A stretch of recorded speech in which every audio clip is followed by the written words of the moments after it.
അവർക്കോ ലഭിച്ചിട്ടില്ല. ഉള്ളവന് കൊടുക്കും, ഇല്ലാത്തവരോടോ ഉള്ളതും കൂടി എടുത്തു കളയും എന്ന് യേശു കർത്താവ് തന്നെ ശുശ്രൂഷ വേളയിൽ പറയുവാനിടയായി. അങ്ങനെയെങ്കിൽ ദൈവരാജ്യത്തിന്റെ മർമ്മങ്ങളെ ഗ്രഹിച്ച് വചനത്തിന്റെ മാർമിക സത്യങ്ങളെ അറിയുവാൻ നമുക്ക് പരിശ്രമിക്കാം. ശുശ്രൂഷ എന്റെ ജീവിതത്തിൽ വളരെയധികം അനുഗ്രഹമായി തീർന്നു. പ്രത്യേകിച്ച് ഞാൻ ഇപ്രകാരം ദൈവസന്നിധിയിൽ ചിന്തിച്ചുകൊണ്ടിരിക്കുകയായിരുന്നു, എത്ര അനുഗ്രഹിക്കപ്പെട്ടതായ ഒരു ജീവിതമാണ് കർത്താവ് നമുക്ക് ഭാവന ചെയ്തത്. പരിശുദ്ധാത്മാവിന്റെ നിറവ് കർത്താവിന്റെ സഭയിലേക്ക് കടന്നു വന്നാൽ കർത്താവിന്റെ സഭ ഏതുവിധമായിരിക്കണം എന്നുള്ളതാണ് നമ്മൾ കേട്ടത്. ഉയരത്തിൽ നിന്ന് ശക്തി ലഭിക്കുമോ? അപ്പൊ ഉയരത്തിൽ നിന്ന് പരിശുദ്ധാത്മാവ് ഇറങ്ങി വന്നത് സഭയിലേക്കാണ്. ആ സഭ ഏതവസ്ഥയിലായിരിക്കണം? ആ സഭ മരുഭൂമി ആയിരിക്കാൻ പാടില്ല, നിർജീവമായിരിക്കാൻ പാടില്ല. നമ്മൾ വായിക്കുന്നതാണ് പ്രൈസലോ. അതെ അതെ അതെ അവിടെ പറഞ്ഞ പ്രകാരമുണ്ട്. യെശയ്യാ 32 അധ്യായത്തില് അതെ മനോഹരമായ വയലുകളെയും ഫലഭൂഷ്ടിയുള്ള മുന്തിരിവള്ളിയെ ഓർത്ത് അവർ മാറത്തടിക്കും. അപ്പൊ അതില്ലാത്തൊരവസ്ഥ. രണ്ടാമത് പറഞ്ഞിരിക്കുന്നത് എന്താണെന്ന് അറിയാമോ? അവിടെ പറഞ്ഞ എന്റെ ജനത്തിന്റെ ദേശത്ത് ഉല്ലാസ നഗരത്തിലെ സകല ഉല്ലാസ സന്തോഷ ഭവനങ്ങളും മുള്ളും പറക്കാരെയും മുടക്കും. അപ്പൊ മുള്ളും പറക്കാരെയും മുളയ്ക്കേണ്ട യാതൊരു ആവശ്യം ഉണ്ടാകാൻ പാടില്ല ദൈവസഭയിൽ. അടുത്ത് പറഞ്ഞ എന്താണ്? അരമന ഉപേക്ഷിക്കപ്പെടും. അതേ ഭരണമില്ലാത്ത അവസ്ഥ. പിന്നെന്താണ് പറഞ്ഞിരിക്കുന്നത്? അത് നഗരം നിർജ്ജനമായി തീരും. അത് സദാകാലത്തേക്കും കാവൽ മാളികകളും അത് ഗുഹകളായി ഭവിക്കും. കാട്ടുകഴുതയുടെ സന്തോഷ സ്ഥാനവും ആട്ടിൻകൂട്ടിൽ മേച്ചുപുറമായിരിക്കും എന്ന് പറഞ്ഞാൽ അത് അധപ്പതനത്തെയാണ് കാണിക്കുന്നത്. ആത്മാവില്ലാത്തത് വെറും ഒരു നാമധേയ കൂട്ടം, ഒരു സംഘടന. എന്നാൽ ആത്മാവ് വരുമ്പോൾ ദൈവസഭ എങ്ങനെയായിരിക്കണം പറഞ്ഞിരിക്കുന്നത്? ഒന്നാമത് നമ്മൾ വായിക്കുക എന്താണ്? അത് ഉദ്യാനമായി തീരും, അത് വനമായി എണ്ണും. അത് മാത്രമല്ല മരുഭൂമിയിൽ ന്യായം വസിക്കും. ദൈവസഭയിൽ എന്ത് വസിക്കും? ന്യായം വസിക്കും. അത് മാത്രമല്ല നീതി അവിടെ പാർക്കും. നീതിയുടെ പ്രവൃത്തി എന്തായിരിക്കും? എഫക്റ്റ് എന്നാണ്. എഫക്റ്റ് എന്തായിരിക്കും? അതിന്റെ പ്രവൃത്തി എന്താ? സമാധാനമായിരിക്കും. അവിടെ സമാധാനം ഉണ്ടായിരിക്കും. നീതിയുടെ ഫലം എന്തായിരിക്കും? ശാശ്വത വിശ്രാമവും നിർഭയതയും ആയിരിക്കും. എന്റെ ജനം സമാധാന നിവാസത്തിലും നിർഭയ വസതികളിലും സ്വൈര്യമുള്ള വിശ്രമ സ്ഥലങ്ങളിലും പാർക്കും. Price the Lord. നോക്കണം, ഇത് എത്ര വിലയുള്ള ഭവനങ്ങളാണ് വാങ്ങി താമസിക്കുന്നത് ദൈവജനങ്ങൾ. എന്നാൽ മുമ്പിൽ എന്താണ്? വലിയ ഗേറ്റാണ്. ഒരൊറ്റ മനുഷ്യനോട് കയറാൻ ഒക്കത്തില്ല. പിന്നെ വിവെയർ ഓഫ് ഡോഗ്സ്, പട്ടികളെ നായ്ക്കളെ സൂക്ഷിക്കണം എന്നുള്ള ബോർഡ് എഴുതിയിരിക്കും. നോക്കണം, സ്വൈര്യമില്ല, ഭയമാണ്. എന്താണ്? സെക്യൂരിറ്റി സിസ്റ്റംസ് ഒക്കെ വാങ്ങുക, തോക്കുകൾ വാങ്ങി വയ്ക്കുക. എന്തിനാണ്? സമാധാനവും നിർഭയവും വസിക്കുവാൻ. ദൈവം പറയാണ്, ദൈവത്തിന്റെ ജനമേ, ദൈവത്തിന്റെ സഭയിൽ എന്തുണ്ടാകണം? നോക്കണം, ഇങ്ങനെ സംഭവിച്ചുവോ?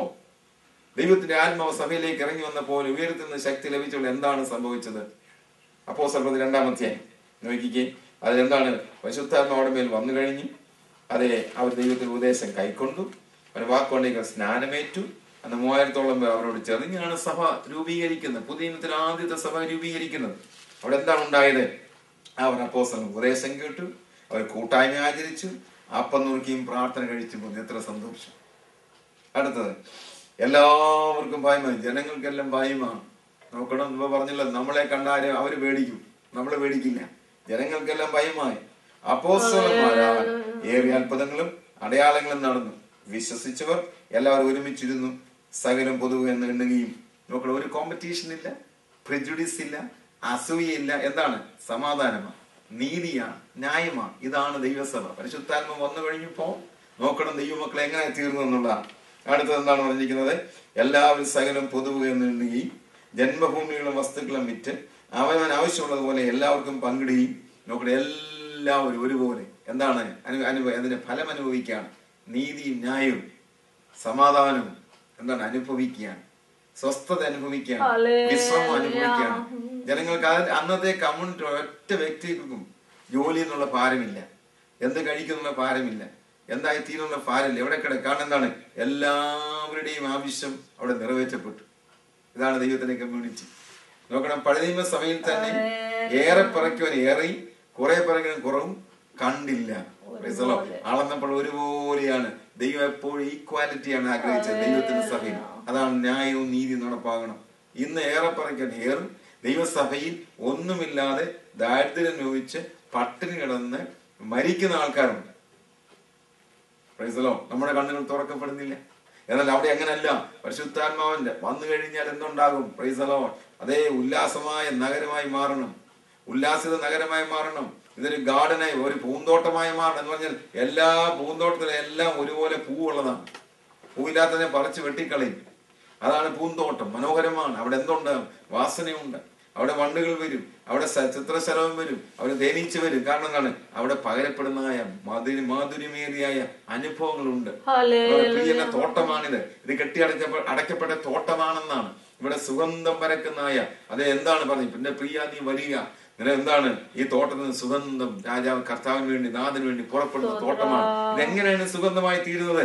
അതാണ് കർത്താവിന്റെ പരിശുദ്ധാത്മാവ് വന്നു കഴിയുമ്പോൾ. ഇന്ന് ഇതാണ് മാറേണ്ടത്. ദൈവമക്കളെ അന്യഭാഷ പറഞ്ഞുകൊണ്ടായില്ല. 4 അന്യഭാഷ പറഞ്ഞിട്ട് സ്വർഗത്തിൽ പോകുന്ന നിങ്ങൾ വിചാരിക്കേണ്ട. ഈ പരിശുദ്ധാത്മാവ് വന്ന അതിന്റെ എഫക്റ്റീവ്നെസ് ഉണ്ടാണ്. അതിന്റെ പ്രവൃത്തി എന്താണ്? നീതി, ന്യായവും സമാധാനവുമാണ് എന്ന് പറഞ്ഞാൽ ഈക്വാലിറ്റി ഉണ്ടാകണം. Price the Lord. എല്ലാവരെയും നമ്മൾ കരുതണം. അവിടെ എന്താണ് ഇവിടെ പറഞ്ഞിരിക്കുന്നത്? Praise the Lord.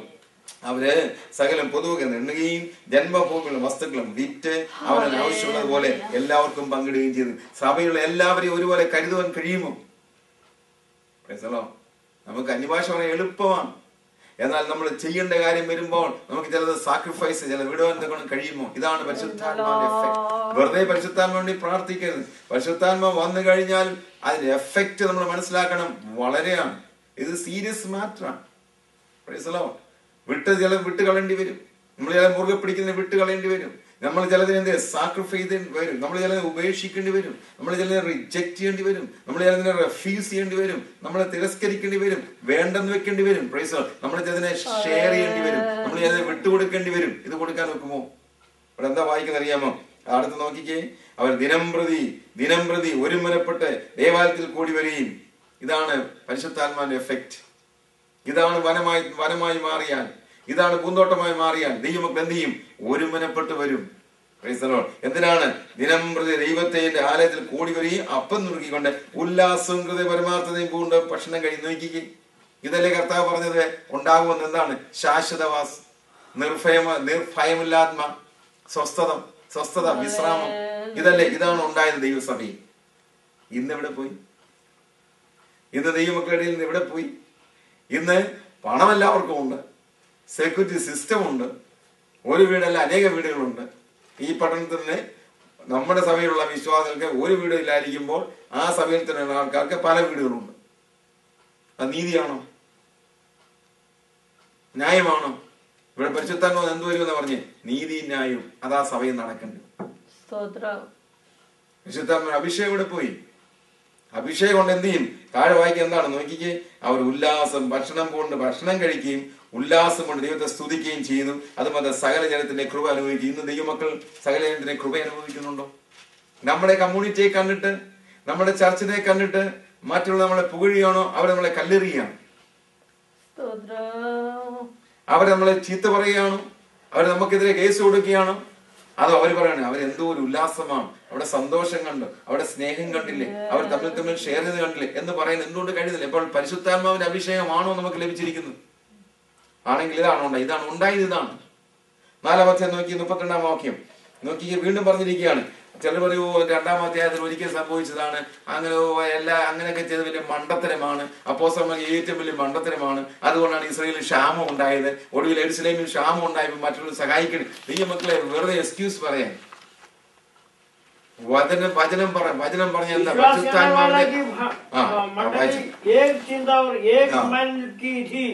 മതി. അവർ വിശ്വസിച്ചവരുടെ കൂട്ടം ഏക ഹൃദയവും ഏക മനസ്സുള്ളവരായിരുന്നു. ഇന്നതുണ്ടോ?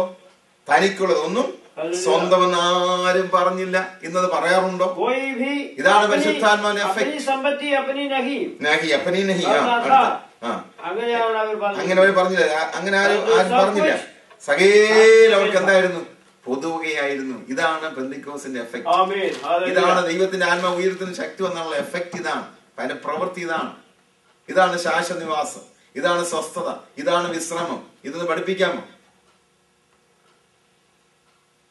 നമ്മുടെ കൂട്ടത്തിലുള്ള ദൈവമക്കൾക്ക് നമുക്കുള്ളതുപോലെ ഉണ്ടാകണം. നമുക്ക് ആഗ്രഹിക്കാമോ? നമുക്കുള്ള ദൈവമക്കൾ, നമ്മുടെ കൂടെയുള്ള ദൈവമക്കൾക്ക് നമുക്കുള്ളതുപോലെ അവർക്കുണ്ടാകും. നമുക്കൊന്ന് ആഗ്രഹിക്കുകയും പ്രാർത്ഥിക്കുകയും ചെയ്ത് കൊടുക്കാമോ? എഫക്റ്റ് എവിടെയാണ്? അന്യഭാഷ പറഞ്ഞാൽ പോരാ ദൈവമക്കളെ, ആത്മാവ് എന്നൊരു എഫക്റ്റ് ഉണ്ട്. ആത്മാവ് വന്നാൽ ഒരു വ്യാപാരം നടക്കും, ഒരു ക്രിയ നടക്കും, ഒരു പ്രവൃത്തി നടക്കും. അതാണ് പറഞ്ഞിരിക്കുന്നത് നീതിയുടെ പ്രവൃത്തി. എന്താ പ്രവൃത്തി ഉണ്ടാകണം. ഇതാണ് ഇവിടെ നടന്ന പെന്തിക്കോസ് നാളിൽ. എന്തുകൊണ്ട് ഇവർ നടന്നു നോക്കണം. സെൽഫിഷായ മുക്കോമാരെ പോലെ സെൽഫിഷ് ആരുണ്ട്? അല്ലെങ്കിൽ ടാക്സ് കളക്ടേഴ്സിനെ പോലെ അന്യായമായി കവർന്നെടുക്കുന്ന ആരുണ്ട്? അങ്ങനെയുള്ള കൂട്ടത്തെ കർത്താവ് പിടിച്ചോണ്ട് വന്നത്. അവിടെയാണ് റവല്യൂഷൻ ഉണ്ടായത്. എങ്ങനെ ഉണ്ടായത്? പരിശുദ്ധാത്മ വന്നു കഴിഞ്ഞപ്പോ. ഞങ്ങളിൽ ആരാണ് വലിയവൻ എണ്ണിയ കൂട്ടമാണ് ഇരുന്നത് ചില ദിവസങ്ങൾക്ക് മുമ്പേ. ഇപ്പോൾ എന്ത് സംഭവിച്ചു? അവർ ഒന്നായി തീർന്നു. ഇതാണ് പരിശുദ്ധാത്മാവിന്റെ അഭിഷേകം വന്നാൽ സംഭവിക്കേണ്ടത്. എന്താണ് ഇന്ന് സംഭവിക്കുന്നത്? നമ്മളുടെ ഇടയിൽ എന്താണ് ഇന്ന് നടക്കുന്നത്? നമ്മൾ ഇതാണ് ചിന്തിക്കേണ്ടത്. ഏത് ആത്മാവിനെയാണ് നമ്മൾ പ്രാപിച്ചിരിക്കുന്നത്? നമ്മുടെ മേൽ വന്നത് ഉയരത്തിലുള്ള ആത്മാവാണോ അതോ കീഴേ നിന്നുള്ള ആത്മാവാണോ? നമ്മളിൽ നിന്ന് ദൈവത്തിലുള്ള ആത്മാവാണോ അതോ ലൂസിഫറിന്റെ ആത്മാവാണോ? നമ്മളിൽ വന്ന പരിശുദ്ധാത്മാവാണോ അതോ ലോകത്തിന്റെ ആത്മാവാണോ? നാം ചിന്തിക്കണം ദൈവമക്കളെ. രണ്ട് ആത്മാക്കളുണ്ട് ലോകത്തിൽ.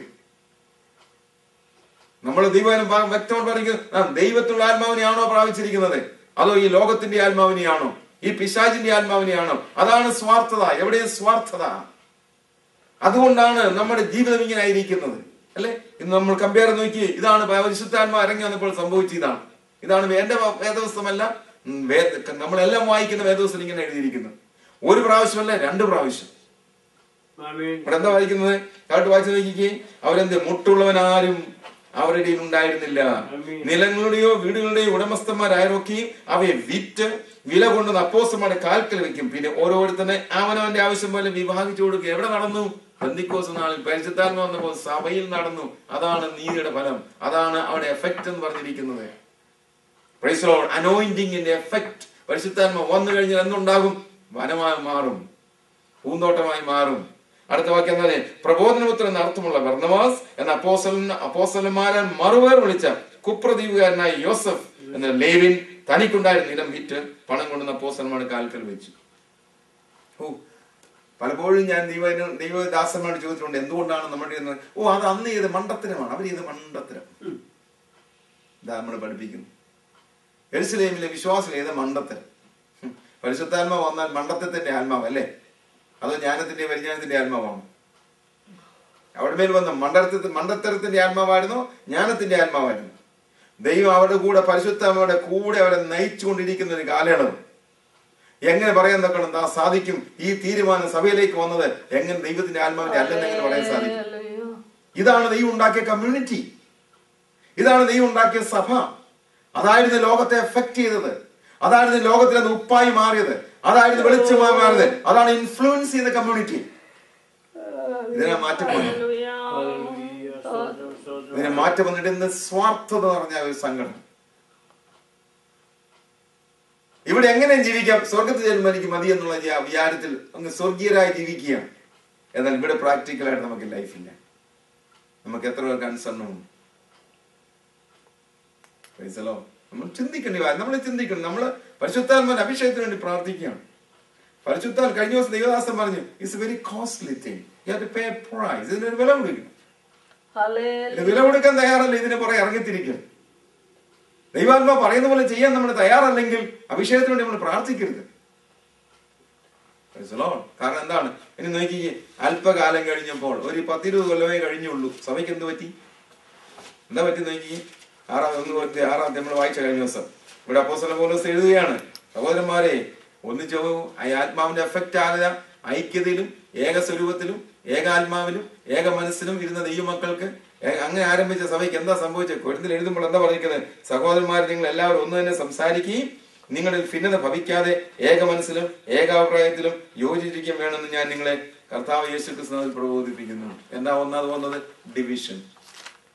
രണ്ടാമത് നോക്കി, എന്താ വന്നു നോക്കി? 6-ാമത്തേതില്ല പൗലോസ് അപ്പോസ്തലൻ പറഞ്ഞറിയാമോ? നോക്കിയേ, ഇങ്ങനെ സഹോദരന്മാർക്ക് മാത്രമേ അതെ 6:1 മുതൽ വായിച്ചു നോക്കിക്കേ. നിങ്ങൾ ഒരുത്തിനും മറ്റൊരുത്തിനുള്ള ഒരു കാര്യം ഉണ്ടായെങ്കിൽ വിശുദ്ധന്മാരുടെ മുമ്പാകെ അല്ല അഭക്തന്മാരുടെ മുമ്പിൽ വ്യവഹാരത്തിന് പോകാൻ തുനിയുന്നുവോ? എന്താ നമ്മൾ വായിച്ചത്? ദൈവസഭയിൽ പരിശുദ്ധാത്മ വന്നാൽ എന്താ വായിച്ചത്? ന്യായം, നീതി. ഇന്ന് എന്താ? അതായിരുന്നു 1-ാം നൂറ്റാണ്ടിൽ നടന്നത്. അപ്പോസ്തലന്മാരുടെ കാൽക്കൽ കൊണ്ടുവച്ചു. അപ്പോസ്തലന്മാർ നീതി ന്യായം നടത്തി, അധികാരം ഉണ്ടായിരുന്നു. ഇന്നെന്താ സംഭവിച്ചത്? വെടിഞ്ഞ സഭയിൽ കുറച്ചു നാൾ കഴിഞ്ഞപ്പോ എന്താ സംഭവിച്ചത് അറിയാമോ? നിങ്ങൾ ഒരുത്തനെ മറ്റൊരുത്തനൊക്കെ കാര്യമുണ്ടെങ്കിൽ വിശുദ്ധന്മാരുടെ മുമ്പാകെയല്ല അഭക്തന്മാരുടെ മുമ്പിൽ വ്യവഹാരത്തിന് പോകാൻ തുനിയുന്നുവോ? വിശുദ്ധന്മാർ ലോകത്തെ വിധിക്കുമെന്ന് അറിയുന്നില്ലയോ? ലോകത്തെ നിങ്ങൾ വിധിക്കുമെങ്കിൽ ഏറ്റവും ചെറിയ സംഗതി വിധിപ്പാൻ നിങ്ങൾ അയോഗ്യരോ? നാം ദൂതന്മാരെ വിധിക്കുമെന്ന് നിങ്ങൾ അറിയുന്നില്ലയോ? ഐഹിക കാര്യങ്ങൾ എത്ര അധികം! എന്നാൽ നിങ്ങൾക്ക് ഐഹിക കാര്യങ്ങളെ കുറിച്ച് വ്യവഹാരം ഉണ്ടെങ്കിൽ വിധിപ്പാൻ സഭ ഗണ്യമാക്കാത്തവരെ ഇരുത്തുന്നുവോ? നിങ്ങൾക്ക് ലജ്ജിക്കാൻ ഞാൻ ചോദിക്കുന്നു. ഇങ്ങനെ സഹോദരന്മാർക്ക് മധ്യേ കാര്യം തീർപ്പാൻ പ്രാപ്തിയുള്ള ജ്ഞാനി നിങ്ങളുടെ ഇല്ലയോ? അതോ സഹോദരൻ സഹോദരനെ വ്യവഹരിക്കുന്നു, അതും വിശ്വാസത്തിന്റെ മുമ്പിൽ തന്നെ. നിങ്ങൾക്ക് തമ്മിൽ വ്യവഹാരം ഉണ്ടാകുന്നത് തന്നെ കേവലം പോരായ്മയാകുന്നു. അതിനുവേണ്ടി നിങ്ങൾ അന്യായം സഹിച്ചുകൊള്ളാഞ്ഞത് എന്ത്? നഷ്ടം ഏറ്റുകൊള്ളാഞ്ഞത് എന്ത്? അല്ല, നിങ്ങൾ അന്യായം ചെയ്യും, നഷ്ടപ്പെടുത്തുകയും ചെയ്യുന്നു, അതും സഹോദരന്മാർക്ക് തന്നെ അന്യായം ചെയ്യുന്നവൻ ദൈവരാജ്യം അവകാശമാക്കിയില്ല എന്ന് നിങ്ങൾ അറിയുന്നില്ലയോ? നിങ്ങൾ തന്നെ വഞ്ചിക്കാതിരിപ്പീൻ. ദൈവമക്കളെ, ഇന്നത്തെ സഭായുഗത്തിൽ തന്നെ നോക്കി, ഇന്നത്തെ കാലഘട്ടത്തിൽ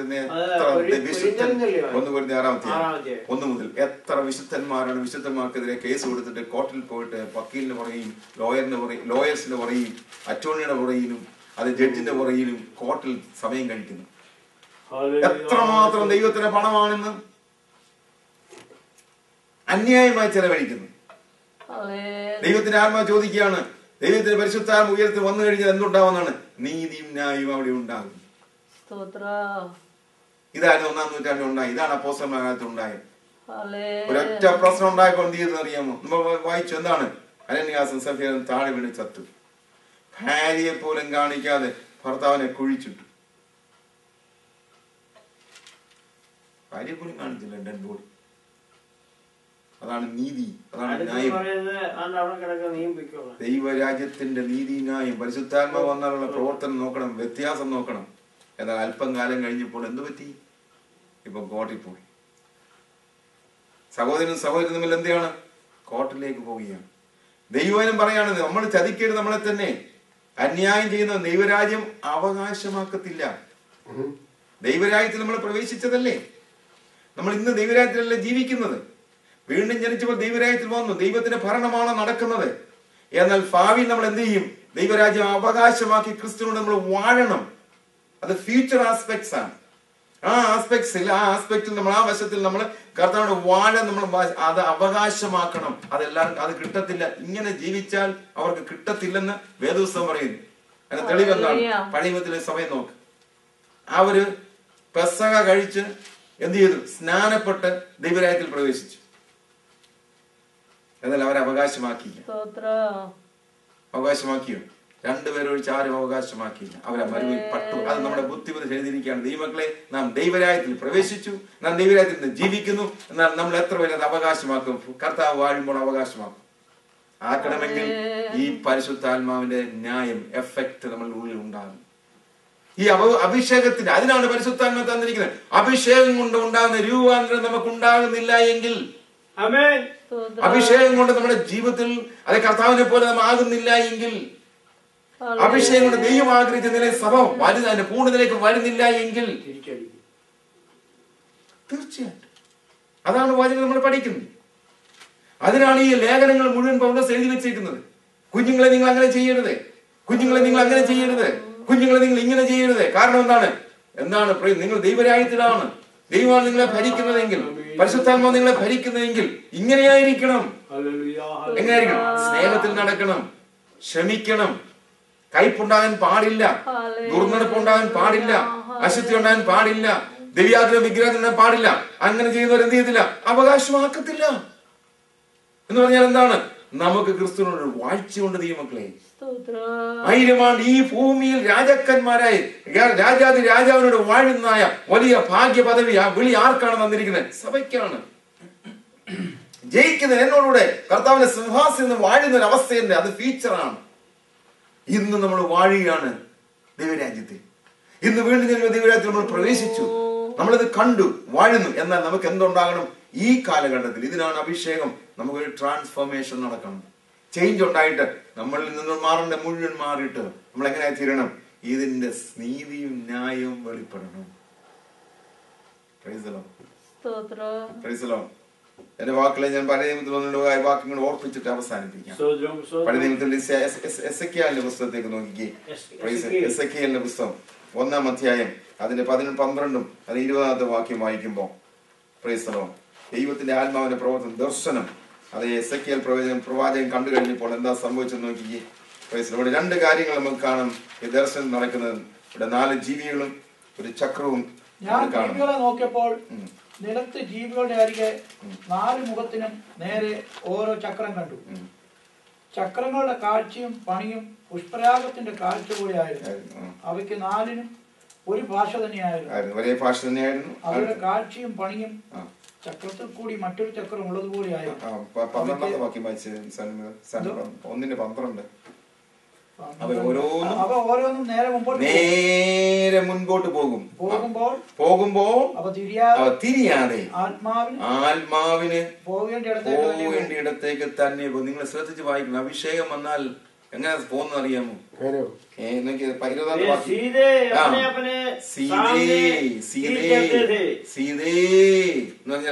ആത്മാവിന്റെ സാമനെ ആത്മാവാണ് ഡയറക്റ്റ് ചെയ്യുന്ന അതേ പാതയിൽ. അതിന്റെ 20-ാമത്തെ വാക്യം കൂടെ, ആത്മാവിന് പോകും. ഒരു കാര്യം നോക്കിക്കേ, ഇവിടെ 2 ഞാൻ മനസ്സിലായി. കർത്താവ് ആത്മാവിനെ ചോദിച്ചു എന്താണ് ഇതിൽ മനസ്സിലായത്? എനിക്ക് മനസ്സിലായതാണ്. ഒന്ന് ഹ്യൂമൻ ആൻഡ് ദ ഡിവൈൻ. ചക്രങ്ങൾ തടികൊണ്ടുണ്ടാക്കിയത് അല്ലെ ചക്രം. അപ്പൊ ഹ്യൂമാനിറ്റിയാണ് നമ്മൾ, മനുഷ്യർ. ദൈവസഭയിലുള്ള ആൾക്കാർ ആരാണ്? മനുഷ്യരാണ്, ഹ്യൂമൻസ് ആണ്. എന്നാൽ ആത്മാവ് എന്താണ്? ഡിവൈനാണ് അല്ലെ. അപ്പൊ ഹ്യൂമനും ഡിവൈനും കൂടെ ഒന്നിച്ചു വരുന്നതാണ് സഭ. വിഷയം കൊണ്ട് എന്താ സംഭവിക്കുന്നത്? മനുഷ്യ നമ്മളിലേക്ക് ദിവ്യ ആത്മാവ് കടന്നു വരികയാണ്. അപ്പോൾ അങ്ങനെ നമ്മൾ എന്താണ് ചെയ്യാൻ? സബോർഡിനേറ്റ് ആവുകയാണ്, നമ്മൾ കീഴ്പ്പെടുകയാണ്. രാജ്യത്തിൽ കീഴ്പ്പെട്ട് കഴിഞ്ഞാൽ നമ്മൾ എങ്ങനെ പോകണം? നമ്മൾ കറസ്പോണ്ട് ചെയ്യുന്ന എങ്ങനെ? ഇൻ വൺ അക്കോർഡ് ആകണം. എങ്ങനെ ആകണം? ആത്മാവ് പോകേണ്ടടത്തേക്ക് നമ്മൾ തിരികെ പോകണം. അങ്ങോട്ടാ നേരെ എന്ന് പറഞ്ഞാൽ ഈ കമ്മ്യൂണിറ്റിയിൽ അഭിഷേകം വന്നു കഴിഞ്ഞാൽ ഇത് നടത്തിപ്പോകാൻ ആരാണ്? ദൈവാത്മാവ്, ഡിവൈൻ സ്പിരിറ്റ്. അപ്പൊ എങ്ങനെ സ്ട്രെയിറ്റ് ഫോർവേഡ് എന്ന് പറഞ്ഞാൽ ആത്മാവ് ഡയറക്റ്റ് ചെയ്യുന്ന പോലെ തന്നെ നേരെ ആത്മാവിന് പോകേണ്ട ഇടത്തേക്ക് തന്നെ. ഞാൻ ചോദിച്ചോട്ടെ, ദൈവത്തിന്റെ ആത്മാവിനെ ദൈവസഭയിൽ തന്നിരിക്കുന്നു. ഈ ദൈവാത്മാവ് എങ്ങോട്ടാ പോകുന്നത്? എങ്ങോട്ടാ കൊണ്ടുവന്ന ഒരു സഭയെ?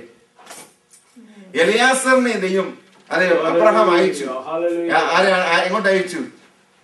തന്റെ മകനെ ഇസാക്കിനൊരു ഭാര്യയെ കൊണ്ടുവരാൻ വേണ്ടി. കണ്ടു കഴിഞ്ഞപ്പോൾ എലിയാസർ എങ്ങോട്ടേ പോകത്തുള്ളൂ?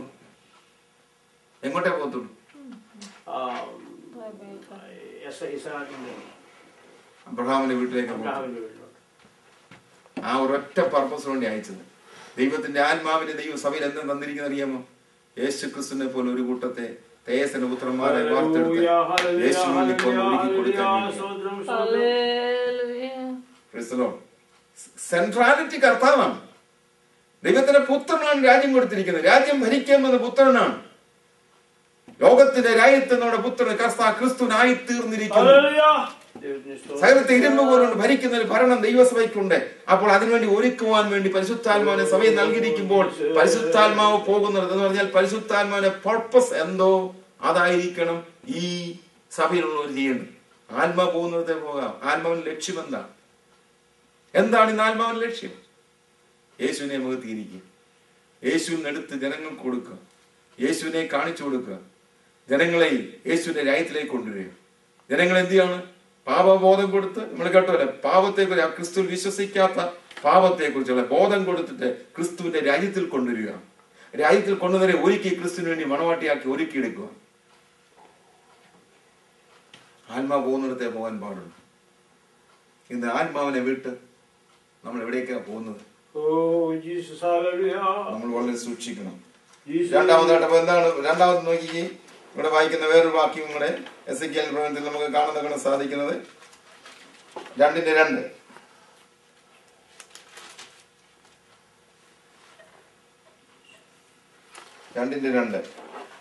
അവൻ എന്നോട് സംസാരിച്ചപ്പോൾ ആത്മാവ് എന്നിൽ വന്നു എന്നെ നിവർന്ന് നിൽക്കുമാറാക്കി. ആത്മാവ് എന്നിൽ വന്ന് എന്നെ നിവർന്ന് നിൽക്കുമാറാക്കി. ഖടാകർദിയ. അത് ഹിന്ദിയിൽ പറഞ്ഞിരിക്കുന്നത് ഖടാകർദിയ, നേരെ നിർത്തി.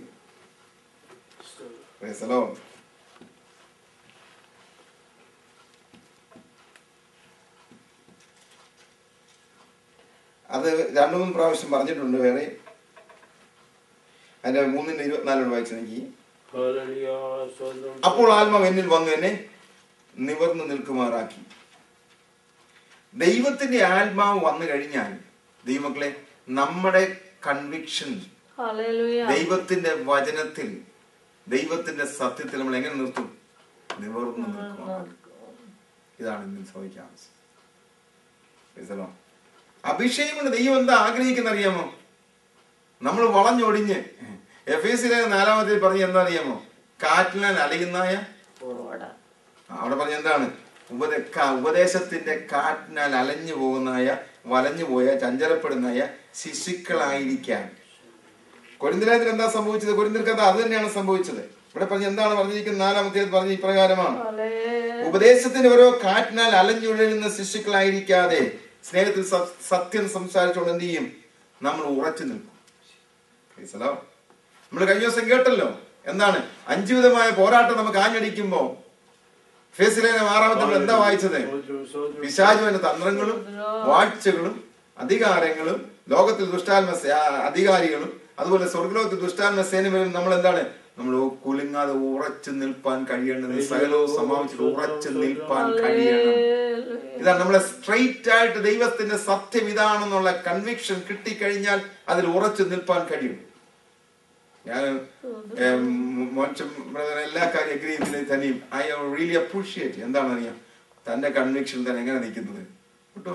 ഉറച്ചാ നിൽക്കുന്നത്, നേരെ സ്ട്രെയിറ്റ് ഫോർവേഡ്, സ്ട്രെയിറ്റ് ആയിട്ടാണ് നിൽക്കുന്നത്. നമ്മളൊക്കെ എന്ത് ചെയ്യുന്നു? വളഞ്ഞു, ഒന്ന് ലൂസായി കൊടുക്കും, ഒന്ന് അയഞ്ഞു കൊടുക്കും, സാരമില്ല എന്നൊക്കെ നമ്മൾ കോംപ്രമൈസ് ചെയ്യുമ്പോൾ എന്ത് ചെയ്യുന്നറിയാം? ഒരു കോംപ്രമൈസ് ചെയ്യും. പരിശുദ്ധാത്മ വന്നു കഴിഞ്ഞാൽ എങ്ങനെ നിൽക്കണം? സത്യത്തിൽ നേരെ നിൽക്കണം. ഇന്ന് സഭയ്ക്ക് എന്താ പറ്റിയത്? എന്ത് പറ്റി? അയഞ്ഞതാണ്. എഫെസസ് എന്ന വാക്കിന്റെ അർത്ഥം തന്നെ എന്താണ്? ലൂസ്, അയഞ്ഞു. അതുകൊണ്ടാണ് സ്നേഹത്തിൽ അങ്ങോട്ട് കുറഞ്ഞു പോയി, വീണ് പോയി പോയി പോയി പോയി എവിടെ ചെന്ന് അവസാനിച്ചു സഭ? ലവോദിക്ക മനുഷ്യന്റെ ഒപ്പീനിയനിൽ ചെന്ന് ചേർന്നു. ദൈവമക്കളെ, നമ്മുടെ കൺവിക്ഷനിൽ സ്ട്രോങ് ആയിട്ട് നിൽപ്പാൻ പരിശുദ്ധാത്മാവിന്റെ അഭിഷേകം നമുക്ക് ആവശ്യം. ആത്മാവുണ്ടെങ്കിൽ നമുക്ക് കൺവിക്ഷൻ ഉണ്ടാകത്തും. ആത്മാവുണ്ടെങ്കിൽ സത്യം വെളിപ്പെടുത്തുള്ളൂ. ഇത് സത്യമാണ്. ആരും നമ്മുടെ കൂടെ നിന്നില്ലെങ്കിലും നമുക്കറിയാം സത്യമെന്ന്. എങ്ങനെ? സ്ട്രെയിറ്റ് ആയിട്ട് നിൽക്കുമാർ. ആത്മാവ് എന്നിൽ വന്നപ്പോൾ എന്നെ എന്ത് ചെയ്തു? നിവർന്ന് നിൽക്കുമാറാക്കി. നമ്മുടെ തല കുനിഞ്ഞു പോകത്തില്ല. മറ്റുള്ളവർ നമ്മളെ കുനിക്കാൻ നോക്കുമ്പോൾ, ലജ്ജിപ്പിക്കാൻ നോക്കുമ്പോൾ നമ്മുടെ തല എങ്ങനെ നിൽക്കും? നിവർന്ന് നിൽക്കും. കാരണം എന്താണെന്ന് അറിയാമോ? ദൈവത്തിന്റെ വാഗ്ദത്തമാണ്. കർത്താവ് എന്ത് പറഞ്ഞു? എന്നെ മാനിക്കുന്നവനെ ഞാൻ മാനിക്കും. എന്റെ വചന നിമിത്തം നിങ്ങൾ നോക്കണം. എന്റെ വചന നിമിത്തം നിങ്ങൾ എന്താണ്? മനുഷ്യത്തിന് പറയാണ്, നിങ്ങൾ ഈ ഭൂമിയിലെ ഈ അവിശ്വാസമുള്ള തലമുറയിൽ എന്റെ വചന നിമിത്തം ആരെങ്കിലും ലജ്ജിച്ചാൽ അവൻ എന്ത് ചെയ്യും? ഞാനും അവനെ ദൂതന്മാരുടെ മധ്യേ പിതാവിന് മുമ്പാകെ ലജ്ജിക്കും. എന്നെ ആരെങ്കിലും തള്ളിപ്പറഞ്ഞാൽ ഞാൻ തള്ളിപ്പറയും. എന്നാൽ എന്നെ അംഗീകരിച്ച് സ്ട്രെയിറ്റ് ഫോർവേഡ് നിന്നാൽ എന്ത് സംഭവിക്കും? സഭായുഗത്തിലേക്ക് നോക്കിക്കേ. 100 കണക്കിന് ഭക്തന്മാരെ കത്തോലിക്ക സഭ എന്തിനാണ് കത്തിച്ചു കളഞ്ഞത്? സ്റ്റേക്കിൽ കോഴിയെ വറക്കുന്ന പോലെ വറുത്ത് പൊരിച്ചത് എന്തിനാണ്? ഒറ്റ വാക്ക് പറഞ്ഞാൽ മതി, അവരെ ചെയ്യത്തില്ലായിരുന്നു. അവർ ചോദിക്കും, പോപ്പിൽ വിശ്വസിക്കുന്നുണ്ടോ? ഈ കത്തോലിക്ക സഭയിൽ വിശ്വസിക്കുന്നുണ്ടോ? മാത്രം പറഞ്ഞാൽ മതിയായിരുന്നു, രക്ഷപ്പെട്ടേന്. എന്തുകൊണ്ടാണ് പോളിക്കാർപ്പും ജോണാസും മാർട്ടിൻ ലൂതറൊക്കെ എന്തുകൊണ്ടാണ് എതിർത്തുന്നത്? കാരണം സത്യം മനസ്സിലാക്കി കഴിഞ്ഞാൽ അവർ നിവർന്നു നിന്നു. അവരുടെ സന്തതികളാണ് ദൈവമക്കൾ. റിഫോർമേഷൻ അങ്ങനെ ഉണ്ടായതാണ്. എന്നാൽ ഇന്ന് എങ്ങനെ നിൽക്കുന്നത്? എല്ലാം ഇടകലർന്നു. ഡിവോഴ്സ് ചെയ്തവര് പാസ്റ്റർമായിട്ട് ഇന്ന് ഓടയും ചെയ്യുന്നവർ സഭ വിവാഹം ഇല്ലേ? ഒരു കാലത്തൊക്കെ ചെയ്യുമായിരുന്നു. നമ്മൾ കേട്ടത് കർത്താദാസൻ പറഞ്ഞ് അവിടെ പരിശുദ്ധാത്മാവ് പ്രാപിക്കാത്തതായ ഒരു ദാസൻ ഒരു സഹോദരൻ വന്നിട്ട് പന്തലിന് കാല് നാട്ടുവാൻ അനുവദിക്കാത്തൊരു കാലം ഉണ്ടായിരുന്നു. ഇന്ന് ശുശ്രൂഷകന്മാർ പോലും അന്യഭാഷകളോ പരിശുദ്ധാത്മാവിനെ നിറവിലോ പ്രാപിക്കാത്ത എത്രയോ പേര്. എന്തുകൊണ്ട് നമുക്ക് നിവർന്നു നിൽക്കാൻ കഴിയുന്നില്ല? ആത്മാവ് ഉള്ളിൽ കയറണം. ആത്മാവ് ഉള്ളിലേക്ക് കയറി കഴിഞ്ഞപ്പോൾ എന്ത് സംഭവിച്ചു? നിവർന്നു നിൽക്കാനുള്ളതായ ധൈര്യവും തന്റെ ഇടവും എവിടെ നിന്നുണ്ടായി? എവിടെ നിന്നുണ്ടാകും? എന്ത് ധൈര്യമാണ്! നമ്മുടെ പഴയ നിയമത്തിലെ പ്രവാചകന്മാരെയും പഴയ നിയമത്തിലെ ദൈവദാസന്മാരും എന്തോ തന്റെ ഇടമാണ്, എന്തോ ധൈര്യമായിരുന്നു. അവർ പറഞ്ഞ വാക്കുകൾ നമ്മൾ ഓർത്തു നോക്കി. എന്തുവായിരുന്നു? എവിടുന്നാണ് അവർക്ക് കിട്ടിയത്? പത്രോസൊക്കെ ഓടി ഭയപ്പെട്ടിരുന്ന റൂമിൽ കയറി കഥടച്ച വ്യക്തികൾ ആത്മാവ് വന്നു കഴിഞ്ഞ് ബന്ധുവാണ്, ധൈര്യമാണ് ലഭിച്ചത്. അവിടെ ബോൾഡ്നെസ് കണ്ടതാണ്, അവിടെ ധൈര്യം കണ്ടു. നമുക്ക് നിവർന്നു നിൽക്കാൻ കഴിയുമോ?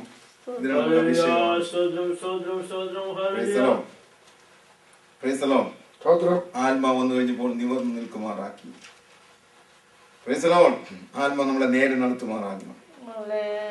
അടുത്തായിട്ട് എന്റെ 3-ന്റെ ഒരു വാക്കുകൾ വായിച്ചു നോക്കിക്കേ.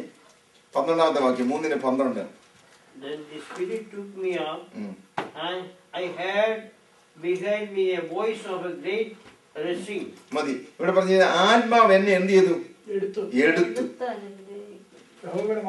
മതി മതി മതി സാർ. 11 ഒന്നുകൂടെ വായിച്ചു നോക്കി. ഇവിടെ ആത്മാവ് എന്നെ എടുത്തു. ഇവിടെ ആലത്തിൽ കിഴക്കോട്ട് ദേശമുള്ള കിഴക്കേ പടിവാതിൽ കൊണ്ടുപോയി പടിവാതിലിന്റെ പ്രവേശനത്തിൽ ഞാൻ നിർത്തി. അതിന്റെ 11-ാം അധ്യായം 24-ാം വാക്യം. ആത്മാവ് എന്നെ എടുത്തു, ദർശനത്തിൽ ദൈവാത്മാവിനാൽ തന്നെ ഖാൽദയ ദേശത്തെ നോക്കണം. 3 പ്രാവശ്യം ഈ 3 വാക്യങ്ങളിൽ പറഞ്ഞിരിക്കുന്ന ഒരു പ്രയോഗം എന്താണ്? ആത്മാവ് എന്നെ എടുത്തു. അപ്പോസ്തലർ 8-ാം അധ്യായം വായിക്കുന്നുണ്ട്, പീലിപ്പോസിനെ ആത്മാവ് എടുത്തു എന്ന് പറഞ്ഞാൽ എന്തുവാണ്? ലാസ്റ്റിൽ ഇങ്ങനെ തൂക്കിയെടുക്കുന്ന പോലെ എടുത്തു എന്നാണ് അർത്ഥം. അതോ ഞാൻ പോകുന്ന വഴിക്ക് വണ്ടിയിൽ എടുത്തുകൊണ്ട് പോയെന്നാണ് അർത്ഥം? അല്ല. എന്താണെന്ന് അറിയാമോ അതിന്റെ അർത്ഥം? എന്താണ് ആത്മാവ് എടുത്തു എന്ന് പറഞ്ഞ അർത്ഥം? എന്താണ്? Complete, absolutely. ആരായിരുന്നു? പരിശുദ്ധാത്മാവിനെ അവൻ അവയുള്ള കീഴ്പ്പെടുത്തി കൊടുത്തതിനായിരുന്നു. ദർശനത്തിൽ അവനെ കൊണ്ടുപോയി സമ്പൂർണമായി ആത്മാവിന് വെളിപ്പെടുവാൻ നോക്കണം. അവർ വ്യക്തി ജീവിതങ്ങൾ ആരായിരുന്നു? ഒരു സമ്പൂർണമായി സമർപ്പിക്കപ്പെട്ടവരാണ്. മുമ്പ് നമ്മൾ കേട്ട പോലെ വെള്ളത്തിൽ നിന്ന് കയറി വരുമ്പോൾ വെള്ളം കൊണ്ട് നമ്മൾ നിറഞ്ഞിരിക്കുന്ന പോലെ, നമ്മുടെ വസ്ത്രങ്ങളെല്ലാം വെള്ളം കൊണ്ട് നിറഞ്ഞിരിക്കുന്ന പോലെ ഇവർ ആത്മാവിനാൽ ആരായിരുന്നു? നിറഞ്ഞ അനുഭവത്തിലേക്ക് ആത്മാവ് അവരെ എടുത്തു. അഭിഷേകം പ്രാപിച്ചു കഴിഞ്ഞാൽ പ്രൈസ് ദി ലോർഡ്, ദൈവത്തിന്റെ ആത്മാവ് നമ്മൾ എന്ത് ചെയ്യണം?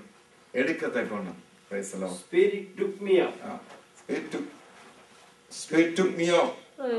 ആത്മാവിനെ എടുത്തു. നമുക്ക് അഭിഷേകം ആവശ്യമാണ്. എന്നാൽ ഈ ദിവസങ്ങളിൽ ദൈവത്തിന്റെ ആത്മാവ് നമ്മുടെ മേൽ അധികമായി, അത്യധികമായി പകരപ്പെടുവാൻ നമുക്ക് പ്രാർത്ഥിക്കാം. ആത്മാവിന്റെ ഡയറക്ഷനിൽ പോകണം തീരുമാനം. ആത്മാ പോകുന്ന പോലെ പോകാൻ, സഭയിൽ ആത്മാ പ്രവർത്തിക്കുന്ന പോലെ അത് പോകാൻ. ആത്മാ പ്രവർത്തിക്കോളം കണ്ടു നോക്കിയിരിക്കുക. പരിശുദ്ധാത്മാവ് എന്താണ് പ്രവൃത്തി? അങ്ങനെ അതിനോട് ചേർന്നുള്ള പോക്ക്. ആത്മാവിനോട് ചേർന്ന് പണിയുവാൻ, ആത്മാവിനോട് ചേർന്ന് നടക്കുവാൻ. നമ്മൾ കേട്ടല്ലോ ആനോക്കിന്റെ കൂടെ ദൈവത്തോടെ നടന്നു പോലെ. പ്രൈസ് ഈ ദിവസങ്ങൾ ആത്മാവിനോട് ചേർന്നിരുന്നു. Price hallelujah. ആത്മാവിനാൽ നമ്മൾ ധൈര്യമുള്ളവരായി സത്യത്തിന് വേണ്ടി നിവർന്നു നിൽക്കുവാൻ, എന്ത് സംഭവിച്ചാലും ഒരു കോംപ്രമൈസും ചെയ്യാതെ, ശിശുക്കളായിരിക്കാതെ, ഉപദേശത്തിന്റെ കാറ്റിനാൽ അലഞ്ഞും വലഞ്ഞും ആ ഉപദേശം ഈ ഉപദേശം കേട്ട് നിൽക്കാതെ സ്നേഹത്തിൽ സത്യം സംസാരിച്ചുകൊണ്ട് ഉറച്ചു നിൽക്കുവാൻ. നമുക്ക് ദൈവം തന്ന കൺവിക്ഷൻ, നമുക്ക് ദൈവം തന്ന ഉപദേശത്തിൽ, നമുക്ക് ദൈവം തന്നിരിക്കുന്ന വചനത്തിന്റെ വെളിപ്പാടിൽ, ദർശനത്തിൽ ആരും നമ്മുടെ കൂടെ ഇല്ലെങ്കിലും ഉറച്ചു നിൽപ്പാൻ. ഏലിയ പറഞ്ഞ മാത്രമേ ഉള്ളൂ എന്ന് ദൈവം പറഞ്ഞല്ലേ? ഏലിയാവേ, ഇതുപോലെ നിവർന്നു നിൽക്കുന്ന 7000 പേരെ ഞാൻ ശേഷിപ്പുണ്ട്. ദൈവമക്കളെ, ദൈവം അവരെ കണ്ടിട്ടുണ്ട്, ദൈവം അവരെ സൂക്ഷിക്കുന്നു. നമുക്കും ആ കൂട്ടത്തിൽ എന്ത് ചെയ്യണം? നിവർന്നു നിന്നുകൊണ്ട് അവസാനം വരെ ലജ്ജിക്കാതെ, ആരും എന്തും പറഞ്ഞാലും നിവർന്നു നിൽപ്പാനുള്ളതായ ആ പരിശുദ്ധാത്മാവിന്റെ അഭിഷേകം. അത് മാത്രമല്ല, മൂന്നാമത്തെ എന്താ വായിച്ചത്? പരിശുദ്ധാത്മാവ് അവരെ എടുത്തു. Price the Lord. ഹല്ലേലൂയ. അതാണ് അബ്സല്യൂട്ട് സറണ്ടർ. കയ്യിൽ ഒതുങ്ങിയൊരു പാത്രം, ഇണങ്ങിയൊരു പാത്രം, അവൈലബിലിറ്റിയാണ്. ആത്മാവ് എന്ത് പറഞ്ഞാലും ചെയ്യുവാൻ. രാത്രി എഴുന്നേക്കുമ്പോൾ എഴുന്നേക്കുന്നു, രാവിലെ എഴുന്നേക്കുമ്പോൾ എഴുന്നേക്കുന്നു, അല്ലെ ഒരു ദിവസം ഉപസിക്കുമ്പോൾ ഉപസിക്കാം. ഏത് പറഞ്ഞാലും അത് ചെയ്യുവാനുള്ള അവൈലബിലിറ്റി, ഒരു എക്സ്ക്യൂസ് അവർക്കില്ല. അവരെടുക്കാൻ തയ്യാറാണ്. ഭയങ്കര ഉണർവീറ്റ് നടന്നുകൊണ്ടിരിക്കുവാണ്. ഫിലിപ്പോസിനെ കൊണ്ടുപോയി എടുത്തിറങ്ങ് പോയി. നീ അങ്ങ് തെക്കോട്ട് പോകാൻ പറഞ്ഞു. ആരെങ്കിലും പോകുമോ? അതാണ് ഈ വാസ് അവൈലബിൾ. പരിശുദ്ധാത്മാവൻ എന്തായിരുന്നു? ഒരു ക്വസ്റ്റ്യൻ ചെയ്യാതെ അവൈലബിൾ ആയിരുന്നു. അങ്ങനെ ദൈവത്തിന് ആവശ്യം. Price the Lord. Price the Lord. ചിലപ്പോ ഒരാൾക്ക് വേണ്ടി ദൈവം നമ്മൾ എന്ത് ചെയ്യും? ദൈവം നമ്മൾ പറഞ്ഞ ചിലപ്പോൾ ന്യൂയോർക്ക് വരെ പോകാൻ പറയും. ഒരൊറ്റ ആളെ നേടാൻ വേണ്ടിയായിരിക്കാം, ആളുടെ എന്തെങ്കിലും ഒരു പ്രശ്നമായിരിക്കാം, അതിനെ പരിഹരിക്കാൻ ദൈവം നമ്മൾ പറഞ്ഞാൽ നമ്മൾ പോവാ, ആളെ ശുശ്രൂഷിക്കാം, മടങ്ങി വരും. ജീവിതം നടത്താൻ സാധിക്കും. ജീവിതം ഇന്നും പ്രവർത്തിക്കാൻ കഴിയും. അങ്ങനെ ചെയ്യുന്നവരുണ്ട്, അങ്ങനെയുള്ള ആൾക്കാരുണ്ടാവും. ദൈവത്തിന്റെ കരങ്ങളിൽ ഇരിക്കുന്നവരാണ്. ദൈവം പറയുന്ന പോലെ ചെയ്യാം. നമ്മൾക്ക് ദൈവം നമ്മൾ എടുക്കുമെന്ന് ഏൽപ്പിച്ചു കൊടുക്കാം. നമ്മുടെ കണ്ണുകളാണ് നമുക്ക് പ്രാർത്ഥിക്കാം. എന്താണ് ദൈവരാജ്യ ഉയരത്തിൽ ശക്തി വന്നാൽ എങ്ങനെയായി? നീതിയും ന്യായവും സമാധാനവും സ്വസ്ഥതയും നിർഭയതയും എല്ലാം ഉണ്ട്. പെന്തിക്കോസ്തിൽ ആത്മാവ് ഇറങ്ങി വന്നപ്പോൾ എന്ത് സംഭവിച്ചു? ആ കമ്മ്യൂണിറ്റിയിൽ അങ്ങനെ തന്നെ ഉണ്ടായി. അവിടെ നീതിയും ന്യായവും നടന്നു, ഉല്ലാസത്തോടെ ഭക്ഷണം കഴിച്ചു, സമൃദ്ധി ഉണ്ടായിരുന്നു. ആ പൊതുവെ എല്ലാവരും എണ്ണി. അവിടെ നീടുള്ള ആരുമില്ലായിരുന്നു, കുറവുള്ള ആരുമില്ലായിരുന്നു. എല്ലാവരും സമാധാനത്തോടെ ജീവിച്ചു, സന്തോഷത്തോടെ ജീവിച്ചു. ധാരാളം കൃപയുടെ മേൽ ചൊല്ലി അത്ഭുതങ്ങൾ, അടയാളങ്ങൾ നടന്നു. ഓ, നമുക്ക് എത്രമാത്രം നഷ്ടമാണ്. ദൈവം വിഭാജനം ചെയ്തിരിക്കുന്നത്. ഉത്സവം ധരിക്കണമെങ്കിൽ, സ്തുതി ഉണ്ടാകണമെങ്കിൽ, ഒരു മാറ്റം ഉണ്ടാകണം. നമുക്ക് ദൈവമക്കളെ പരിശുദ്ധാത്മാ പ്രവർത്തിക്കാതെ ഈ ശുശ്രൂഷ എങ്ങനെ നടക്കും? പരിശുദ്ധാത്മാ അഭിഷേകമില്ലാതെ ഈ രോഗങ്ങൾക്ക് എങ്ങനെ വിടുതലുണ്ടാകും? ഈ ബദ്ധന്മാർക്ക് എങ്ങനെ വിടുതലുണ്ടാകും? ഇവർക്ക് എങ്ങനെ സ്വാതന്ത്ര്യം ലഭിക്കും? ഇവർക്ക് എങ്ങനെ സന്തോഷം ലഭിക്കും? ഇവർക്ക് എങ്ങനെ ആരോഗ്യം ലഭിക്കും? ഇവർക്ക് എങ്ങനെ ആനന്ദം ലഭിക്കും? ഇവർക്ക് എങ്ങനെ ഉല്ലാസം ലഭിക്കും? ഇത് മാറുവാതെ ദൈവത്തിന്റെ ആത്മാവേ ഈ ദിവസം നമ്മുടെ ശുശ്രൂഷയിൽ ദൈവത്തിന്റെ അഭിഷേകം വെളിപ്പെട്ട് നമ്മുടെ തലമുറകൾക്ക്, കുഞ്ഞുങ്ങൾക്കും കുടുംബങ്ങൾക്കും ആശ്വാസവും വിടുതലും അനുഗ്രഹം ഉണ്ടാവാൻ വേണ്ടി നമുക്ക് ദൈവത്തോട് പ്രാർത്ഥിക്കാം. ദൈവമേ, അത് ശുശ്രൂഷകൾ മാറ്റം വരണം. അതേ, ഒരു അഭിഷേകം നന്നേ ഒക്കത്തുള്ളൂ. ആത്മാവിനാൽ ജനഹൃദയങ്ങൾക്ക്, വേദനകൾക്ക് പരിഹാരം ഉണ്ടാകണം, മുറിവുകൾ കെട്ടപ്പെടണം, ആശ്വാസം ലഭിക്കണം, അവരെ സന്തോഷിക്കണം, ആനന്ദം കൊണ്ട് നിറയണം. ഈ ദൈവത്തിന്റെ ജീവിതം എന്താണ്? നമ്മൾ കേട്ടല്ലോ, ജീവന്റേതാണ്. ദൈവത്തിന്റെ ജീവിതം എന്താണ്? അത് നല്ലയുടെ നാടുകൾക്ക് വേണ്ടി ജീവനെ കൊടുത്തതാണ്. അത് സമൃദ്ധിയുടെയാണ്, സന്തോഷ സമൃദ്ധിയാണ്, ആനന്ദത്തിന്റെ സമൃദ്ധിയാണ്, സമാധാന സമൃദ്ധിയാണ്, ജീവന്റെ സമൃദ്ധിയാണ്. എല്ലാത്തിനെയും സമൃദ്ധി തന്നിരിക്കുമ്പോൾ കള്ളൻ വന്നിട്ട് മോഷ്ടിച്ചുകൊണ്ട് അനുഭവിക്കാൻ കഴിയാതെ നമ്മളെ ബന്ധിച്ചിരിക്കുന്ന ബന്ധനങ്ങൾ അഴിയണമെങ്കിൽ പരിശുദ്ധാത്മാവിന്റെ പ്രവർത്തനം മാത്രമേ ഈ കെട്ടുകൾ അഴിയത്തുള്ളൂ. കുടുംബത്തിലെ കെട്ടുകൾ, തലമുറകളായി കെട്ടിയിരിക്കുന്ന കെട്ടുകൾ, പാപത്തിന്റെ കെട്ടുകൾ, രോഗത്തിന്റെ കെട്ടുകൾ, ശാപത്തിന്റെ കെട്ടുകൾ ഈ ദിവസങ്ങൾ അഴിയണമെങ്കിൽ പരിശുദ്ധാത്മാവിന്റെ അഭിഷേകം എനിക്ക് ആവശ്യമാണ്. നമുക്ക് ഓരോരുത്തർക്ക് ആവശ്യമാണ്. നമുക്ക് അതിനു വേണ്ടി ദൈവമേ മതി, ഞാൻ ഇതോട് തൃപ്തനല്ല, എനിക്ക് ആവശ്യം അമിതമായ ദൈവത്തിന്റെ അഭിഷേകമാണ്. എന്താ പറഞ്ഞിരിക്കുന്നത്? ഞാൻ നിന്നെ അഭിഷേകം ചെയ്തിരിക്കുന്നു. ഇന്ന് അഭിഷേകത്തിന് ആർക്കും വിശ്വാസമില്ല. ഇന്ന് ആത്മാവിനെ മാറ്റി നിർത്തി. Price the Lord. ഹല്ലേലൂയ. നമുക്കതല്ല ആവശ്യം. നമുക്ക് വായനത്തിലേക്ക് മടങ്ങി വരാം. പ്രൈസ്. ഒരു വാക്യം കൂടെ വായിച്ചിട്ട് അവസാനിപ്പിക്കാം. 63-ാം അധ്യായം അതിന്റെ 11-14 വാക്യം കൂടെ.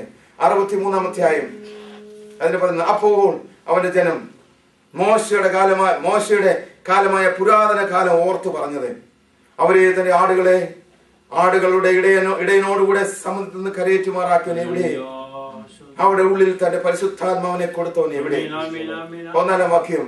താഴ്വരയിലേക്ക് ഇറങ്ങി ചെല്ലുന്ന കന്നുകാലികളെ പോലെ യഹോവയുടെ ആത്മാവ് അവരെ തഞ്ചുമാറാക്കി. Praise the lord. താഴ്വരയിലേക്ക് ഇറങ്ങി ചെല്ലുന്ന കന്നുകാലികളെ പോലെ യഹോവയുടെ ആത്മാവ് തഞ്ചുമാറാക്കി എന്ന് പറഞ്ഞാൽ എന്താണ്? മലകളിൽ നിന്ന് താഴ്വരയിലേക്ക് കന്നുകാലികൾ ഓടുമ്പോൾ എന്തൊരു ബലമാണ്, എന്തൊരു ശക്തിയാണ്. Price the Lord. അത് പറഞ്ഞിരിക്കും, ആ ആത്മാവിനാൽ അവൻ എന്ത് ചെയ്യുന്നതാണ്? ജനത്തെ ബലം കൊണ്ട് നിറച്ചുകൊണ്ട്. മോര് പഴയ കാലം ഓർക്കുകയാണ്. മോശയുടെ കാലത്ത് ഒരു ഇടയൻ തന്നെ ജനത്തെ നടത്തിക്കൊണ്ടുവന്ന പോലെ ദൈവമക്കളെ എങ്ങനെയായിരുന്നു അറിയാമോ? അവരുടെ ഒരൊറ്റ ബലഹീനം പോലും ഉണ്ടായില്ല. അതങ്ങനെയാണ് ദൈവം നടത്തിക്കൊണ്ടത്. അവിടെ വസ്ത്രം ജീർണിച്ചു പോയില്ല, അവിടെ കാലിലെ ചെരുപ്പ് തേഞ്ഞു പോയില്ല. അവരെങ്ങനെയാണ് ദൈവം നടത്തിക്കൊണ്ടുവന്നത്? അവിടെ ഉള്ളിൽ ദൈവത്തിന്റെ ആത്മാവിനെ അവൻ പകർന്നവൻ എവിടെ? ഇങ്ങനെ നടത്തുവാൻ, ദൈവത്തിന് നല്ല ജനത്തെ നടത്തുവാൻ കഴിയുന്നതായ നമ്മൾ കേട്ട ഒരു നല്ല ഇടയനാണ് നമ്മുടെ കർത്താവ്. ജീവനെ നമുക്ക് വേണ്ടി തന്ന നല്ല ഇടയൻ. മോശ തന്റെ ദാസനായ മോശയിൽ കൂടി ഇത്ര വലിയ ജനസമൂഹത്തെ മരുഭൂമിയിൽ നടത്തിക്കൊണ്ടുന്ന ദൈവം ഇന്ന് എവിടെ? നമ്മുടെ പിതാക്കന്മാരോട് ചോദിച്ചു നോക്കിക്കേ. ഒന്നുമില്ലാത്ത കാലഘട്ടത്തിൽ വെള്ളപ്പശു ഇല്ലായിരുന്നു നമ്മൾ പറയുന്നത്. അല്ലെങ്കിൽ നമ്മുടെ പിതാക്കന്മാർ പറയുന്നതാണ് കാക്ക പറന്നു വരുന്നില്ലെന്ന് പറഞ്ഞാൽ അമേരിക്കയിലെ ഡോളർ വരാത്തൊരു കാലം ഉണ്ടായിരുന്നു. ഒരൊറ്റ മലയാളി പോലും അമേരിക്ക വരാത്തൊരു കാലം ഇന്ത്യയിൽ ഉണ്ടായിരുന്നു, കേരളത്തിൽ ഉണ്ടായിരുന്നു. അന്നും ദൈവജനത്തെ അത്ഭുതമായി നടത്തിയത് ആരായിരുന്നു? ദൈവത്തിന്റെ പരിശുദ്ധാത്മാവാണ്. ഇന്ന് സമൃദ്ധിയുടെ കാലം വന്നു കഴിഞ്ഞപ്പോൾ, ഇന്ന് എല്ലാവർക്കും ഡോളർ ലഭിച്ചപ്പോൾ, സമ്പൽ സമൃദ്ധമായ രീതിയിൽ ദൈവം നമ്മളെ അനുഗ്രഹിച്ച് നമ്മൾ ഉന്നത അവസ്ഥയിൽ എത്തിക്കഴിഞ്ഞപ്പോൾ നമ്മൾ മാറ്റിവെച്ച് എന്തിനാണ് അറിയാം? പരിശുദ്ധാത്മാവ്. അഭിഷേകം വേണ്ട. നമ്മുടെ കുഞ്ഞുങ്ങളെല്ലാം PhD ക്കാരാണ്, എല്ലാവരും എഞ്ചിനീയേഴ്സായി, ഡോക്ടേഴ്സായി സഭ നിറഞ്ഞിരിക്കുകയാണ്. ഒരു കാലത്ത് ഒരൊറ്റ ഡോക്ടർമാർ നമ്മുടെ സഭയിലില്ലായിരുന്നു, ഒരൊറ്റ PhD ക്കാരില്ലായിരുന്നു. ആകെപ്പാടുണ്ടായിരുന്നത് മാക്സിമം ഒരു BA കാരനായിരിക്കും, അല്ലെ BA-BT ആയിരിക്കും. എന്നാൽ കാലം മാറിയപ്പോ എന്ത് സംഭവിച്ചു? കാലത്തിനൊപ്പം നമ്മൾ തുള്ളാൻ തുടങ്ങി. നമുക്ക് എന്ത് നഷ്ടമായി? പരിശുദ്ധാത്മാവ്. അന്ന് നമ്മുടെ പിതാക്കന്മാർക്ക് എന്തുണ്ടായിരുന്നു? അടുപ്പയിൽ വെള്ളം വെച്ചിട്ട് അരിയിടാനില്ലാതെ, ബൈബിൾ സ്കൂളിൽ പഠിപ്പിക്കുന്ന ദാസന്മാർക്ക് ആഹാരം കൊടുക്കാൻ അരിയില്ലാതെ അടുപ്പയിൽ വെള്ളം വെച്ച് വെള്ളം തിളച്ചുകൊണ്ടിരിക്കുകയാണ്. അവർ പ്രാർത്ഥിക്കുകയാണ്, ദൈവമേ അരി കൊടുത്തു വിടണമേ ആരെങ്കിലും കയ്യിൽ. ആ കാലമായിരുന്നു കുമ്പനാട്ടൊക്കെ നടന്നു, മുളക്കടിയൊക്കെ നടന്നു. എന്നാൽ ഇന്നും ലോറി കണക്കിന് ചാക്കണക്കിന് കൊണ്ട് വെച്ചിട്ടാണ് ബൈബിൾ സ്കൂൾ തുടങ്ങുന്നത്. അത്രമാത്രം സമൃദ്ധിയും കാലവും മാറി. എന്നാൽ ദൈവദാസന്മാർ മുട്ടുമേന്ന് പ്രാർത്ഥിക്കുമ്പോൾ കാണാം, കാളവണ്ടിയിൽ നിന്ന് അല്ലെങ്കിൽ കാളവണ്ടി അടിച്ചുകൊണ്ട് ആൾക്കാർ വരികയാണ്. അല്ലെങ്കിൽ കല്യാണത്തിൽ ഒരിക്കൽ സദ്യ കഴിക്കാൻ മേലാതെ ആഹാരവുമായിട്ട് ദൈവത്തിന്റെ അടുക്കിലേക്ക് വരികയാണ്. ഇങ്ങനെ നടത്തിയ ദൈവം ഇവിടെ ചോദിക്കുകയാണ്. ഇസ്രായേൽ മക്കൾ മോശയുടെ കാലത്ത് ഒരു ഇടയൻ തന്റെ ആടുകളെ എന്ന പോലെ നടത്തിയിരുന്നു. അത് ആത്മാവിനെ ഉള്ളിൽ പകർന്ന് ദൈവം നടത്തിയതായ ദൈവം എവിടെ? ദൈവം എവിടെയാ? അവിടെ തന്നെയുണ്ട്. ദൈവത്തിന് മാറ്റം വന്നിട്ടുണ്ടോ? ഒരു മാറ്റം വന്നിട്ട്. മാറ്റം ആർക്കാണ് വന്നത്? നമുക്ക്. നമ്മുടെ ചിന്താമണ്ഡലം മാറിപ്പോകും. നമ്മൾ മാറ്റിവെച്ച് എന്തിനെ? പരിശുദ്ധാത്മാവിനെ. അഭിഷേകം വേണ്ട. വിദ്യാഭ്യാസം മതിയെന്ന്. ഒരു BA പഠിച്ചാൽ മതി. നേരെ BA പഠിച്ചവർക്ക് എവിടെ പോവാം? ഡയറക്റ്റ് ബൈബിൾ സ്കൂളിൽ ചെന്ന വീഡിയോ കിട്ടും 4 കൊല്ലം. അഭിഷേകം വേണ്ട. എത്ര ബൈബിൾ സ്കൂളിലാണ് അഭിഷേകം? എത്ര ബൈബിൾ സ്കൂളിലാണ് കുഞ്ഞുങ്ങൾ പരിശുദ്ധാത്മാവിന്റെ അഭിഷേകത്തിൽ വിശ്വസിക്കുന്നത്? എത്ര പേരെയാണ് ആത്മാവിന്റെ അഭിഷേകം ഇല്ലാതെ ഒരുക്കി വിടുന്നത്? ആത്മാവിന്റെ അഭിഷേകം വേണമെന്നേ. 4 വാക്ക് ഇംഗ്ലീഷ് പറയാൻ പഠിച്ചാൽ മതിയെന്ന്, ഡിഗ്രി മതിയെന്ന്, പേഴ്സണാലിറ്റി മതിയെന്ന്, വ്യക്തിത്വമുണ്ടെങ്കിൽ അത് മതി. ഇന്ന് എന്ത് ചെയ്യാം? നല്ല ചർച്ചകളിലേക്ക് ശുശ്രൂഷ ലഭിക്കും. എന്നാൽ ദൈവത്തിന് നഷ്ടമായത് എന്താണ്? നോക്കണം. ഇവിടെ വായിക്കുന്നത് എന്താണ് വായിച്ചത്? മലയിൽ നിന്ന് ഇറങ്ങി വരുന്നതായ ആ കന്നുകാലികളെ പോലെ. നിങ്ങൾ മലയിൽ നിന്ന് കന്നുകാലി ഇറങ്ങി വരും. നിങ്ങൾ കണ്ടിട്ടുണ്ട് എങ്ങനെ വരുന്നെന്ന്? അത് ആ ഊക്കോട് ഇറങ്ങി വരണമെങ്കിൽ അതിനറിയാം തലകുത്തി വീഴും. അത്രമാത്രം ശക്തിയോട് അല്ലെ കാൽജോടികൾ വെച്ചിട്ട് ആ ശക്തിയോട് ഇറങ്ങി വരുന്ന പോലെ നമ്മളെ നിറയ്ക്കുന്ന ദൈവത്തിന്റെ ആത്മാവിന്റെ അഭിഷേകം നമുക്ക് ഇതിനു വേണ്ടി ആഗ്രഹിക്കാം. നമ്മുടെ കണ്ണടച്ച് നമുക്ക് പ്രാർത്ഥിക്കാം. എനിക്കിത് ആവശ്യമാണ്, എന്റെ ജനത്തിന് ഇത് ആവശ്യമാണ്, നിന്റെ ജനത്തിന് ആവശ്യമാണ്, നിന്റെ സഭയ്ക്ക് ഇത് ആവശ്യമാണ്. ഇതില്ലാതെ നിന്ന് ദൈവത്തിന്റെ ഇടയമാർക്ക് വേണ്ടി നമുക്ക് പ്രാർത്ഥിക്കാം. ദൈവത്തിന്റെ ഇടയമാർക്ക് ഇത് ആവശ്യമാണ്, ദൈവത്തിന്റെ ശുശ്രൂഷമാർക്ക് ഇത് ആവശ്യമാണ്, ദൈവജനത്തിന് ഇത് ആവശ്യമാണ്. കർത്താവേ ഒന്നുകൂടെ മടക്കി തരണമേ. ഒന്നുകൂടെ ഒരിക്കൽ കൂടെ ശിംശോൻ പ്രാർത്ഥിച്ചതുപോലെ ദൈവമേ എന്റെ കണ്ണിനെ കുത്തിപ്പൊട്ടിച്ച് എന്റെ ശക്തി ചോർത്തി കളഞ്ഞതായ ഈ എന്റെ വൈരികളോട് പ്രതികാരം ചെയ്യുവാൻ ഒരിക്കൽ കൂടി അഭിഷേകം, ഒരിക്കൽ കൂടെ മാത്രം കർത്താവേ ഞങ്ങളെ നിന്ദിച്ചതായ പിശാചിന്റെ തന്ത്രങ്ങളെ എതിർത്ത് നിന്നുകൊണ്ട് ഈ പട്ടണത്തിൽ ഞങ്ങളുടെ ശത്രുക്കൾക്കെതിരെ പോരാടുവാൻ, ഞങ്ങളുടെ കുഞ്ഞുങ്ങളുടെ മേൽ അത് ബാധിച്ചിരിക്കുന്ന ഈ ശത്രുവിനോട് പോരാടുവാൻ, കർത്താവേ നിന്റെ ജനത്തോട് ബാധിച്ചുകൊണ്ടിരിക്കുന്ന ഈ ശത്രുവിനോട് പോരാടുവാൻ, രോഗമിട്ട് ബന്ധനങ്ങളിട്ടും തടസ്സങ്ങളിട്ടുകൊണ്ട് മുന്നോട്ട് വിടാതെ വണ്ണം അനുഭവിപ്പാനും അനുഭവിപ്പാനും വിടുതൽ അനുഭവിപ്പാനും കഴിയാതെ ബന്ധിച്ചിരിക്കുന്ന ഈ ശത്രുവോട് പോരാടുവാൻ ഒരിക്കൽ കൂടെ ഒരു അഭിഷേകത്തിന്റെ ശക്തി എനിക്ക് പകരണമേ, എന്നിൽ പകരണമേ, നമ്മുടെ ഈ കൂട്ടായ്മയിൽ പകരണമേ, നമുക്ക് പകരണമേ. നമുക്ക് ദൈവസന്നിധിയിൽ ഒന്ന് പ്രാർത്ഥിക്കാം. എനിക്കിതാണ് ആവശ്യം. ഞങ്ങളുടെ സ്വർഗീയ പിതാവാം ദൈവമേ, ഇന്ന് പകൽക്കാലോട് ഞങ്ങളോട് സംസാരിച്ച കൃപയ്ക്കായി സ്തോത്രം. കർത്താവേ, ഞങ്ങളെ കേൾക്കുന്നു, ഈ വചനം കേൾക്കുന്നവര്, ഈ വചനം കേട്ടവര്, കർത്താവേ, ഈ വചനപ്രകാരം ദൈവത്തിന്റെ ആത്മാവ്